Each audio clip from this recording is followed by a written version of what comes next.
Nathan, congratulations into the quarterfinals here of the Wimbledon World Masters. How would you assess that overall? Can't swear, can I? Rubbish, but I won. I've gone from a very big high last night to, I wouldn't say low because I won the game, but arguably I said it live on ITV before, one of the toughest games of darts I've ever played, but I won, so happy days. Why was it so tough? The emotion that Cammy brings to that stage. I knew what was going to happen, and he's not doing it as a gamesmanship. It's just the way that he plays the game. And I spoke to him after the match when he was hugging me and doing all sorts. I'm like, you're putting too much emotion. It's affecting you, mate. You don't do that on the floor. Why are you doing it on stage? I know, I'm trying, but listen, I won the game. I've got a lot of respect for Cammy, but yeah, it wasn't pretty, but I'm through. Like you say, not alone, are you pleased that we've seen all types of your game and you've won both of them in the last 24 hours? I think that's what you're used to seeing, isn't it? Ugly wins. But yeah, I felt really good tonight as well. I felt so good. But it's part of my own fault as well. I got what's the word? Drawn in to the everything I'm trying to do because of the obvious situation that I'm in is trying to be positive. And Cameron was quite negative throughout that match, and I was being quite negative, and it affected me. But listen, I did the job in the end. I finished it off strong, and I'm ready for a big day tomorrow. Excited for a big final day tomorrow now. Yeah, it's brilliant to be in the final day, the first major of the year. Big ranking money, it's now a ranking event. We all know what I'm defending come July, so it's a big start to the year, and I'm very happy to be in the cause.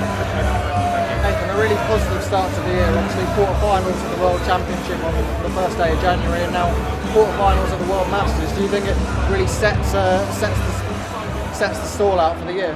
Yeah, I hope so. That was the plan this weekend, to come into this tournament and put a big performance on and win the tournament. That's what I want to do. If I win the tournament, I've half defended my match play money. But I'm in the quarterfinals. I played really well. I've battled in one game, but I'm still here talking to you guys. So we'll see what happens tomorrow. Does this tournament go up in people's priorities when it is ranked? And obviously you've got that going on your ranking. Yeah, definitely. As well. It's nice to have a tournament that we're not defending money in, but we're making money. That makes sense. So as soon as we all walk in with 5,000 points plus already on the ranking, but now obviously to get to the quarterfinals, I think we're back in the top 10 now. It's only the quarterfinals. I'm not getting ahead of myself, but if I can go and have a big day tomorrow and play like I know I can and win the tournament, what a great start to the year. I was going to say, you mentioned it there, back into the top 10, and we know at the moment, rankings are so important for so many different tournaments. To be back in that top 10 must be a really positive feeling.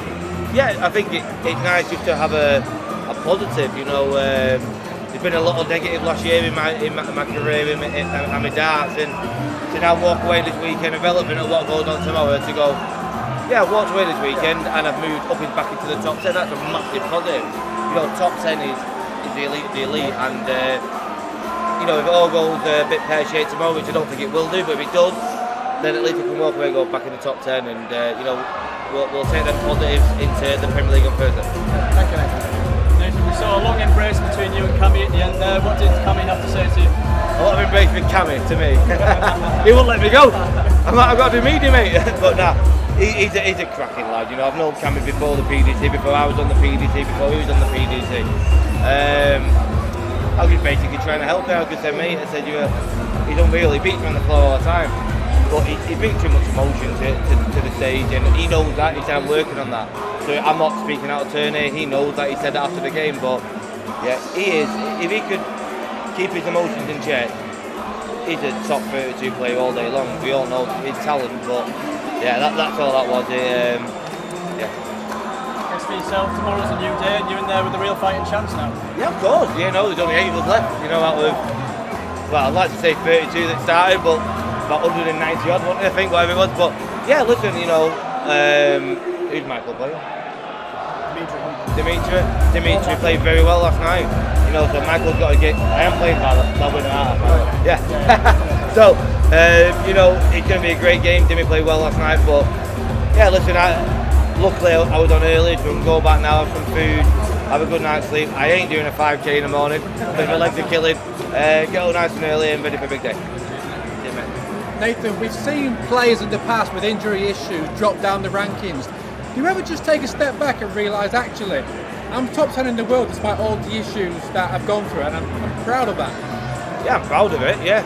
And that's why, you know, I get, like, what I did last year and the year before with everything that was going on, I think there's not many people in the world that could do that. You know, you look at what happened with Bergh, you know, again, he really struggled with his injury. Mike Smith come out and said he got an injury, and you know, I didn't actually know about that, and I'm good pals with Mike, so we kept it very quiet. It's very, very tough, and I played probably 2-3 years injured, but I just think there's so much injuries in darts at the moment, and you know, the reason is because the calendar is absolutely hectic and everyone's scared of taking time off because they will fall down the rankings. But you know, the advice for me that I give to any player is, if you are in that much bother, take the time up, believe in your ability, you'll get back up there. And I did that, you know, I went from number 5 to 17 in the world when I took that time off. But then I'm back in the top 10 now, within what, 6 months of coming back. So yeah, it's tough, but you know, I am proud of myself. You know, you know, away from the hockey, away from the limelights, me and my partner speak in depth all the time, and yeah, I am a proud guy. Thanks for your time, Nathan. Well done tonight. Thank you.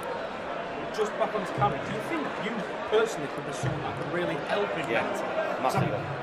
You're on the stage, you're one player that never knows when they're defeated, never give up. There were times like when you was on the big fish, he was stood behind clapping you, when that's you're missing a match start against him.